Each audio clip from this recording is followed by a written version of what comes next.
Magandang araw mga kapuso, live po ako ngayon dito sa Manaoag, Pangasinan. Ilang oras bago ang makasaysayang 100 canonical coronation ni Our Lady of Manaoag ay handang-handa na po ang lokal na pamahalaan, ganoon din ang Pangasinan PPO para po sa makasaysayang selebrasyon.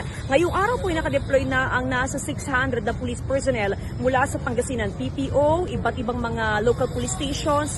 May augmentation din po mula sa regional office at maging sa iba't ibang provincial offices.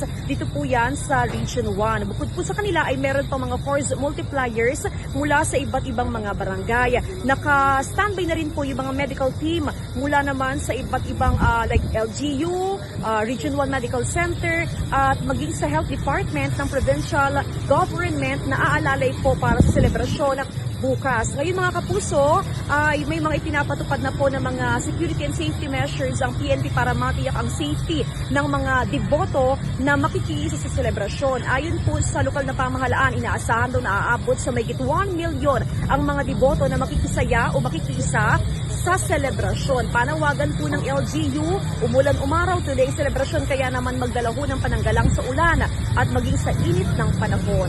Morning mga kapuso, yung canonical celebration habang sa hapon naman ang misa at ang procession.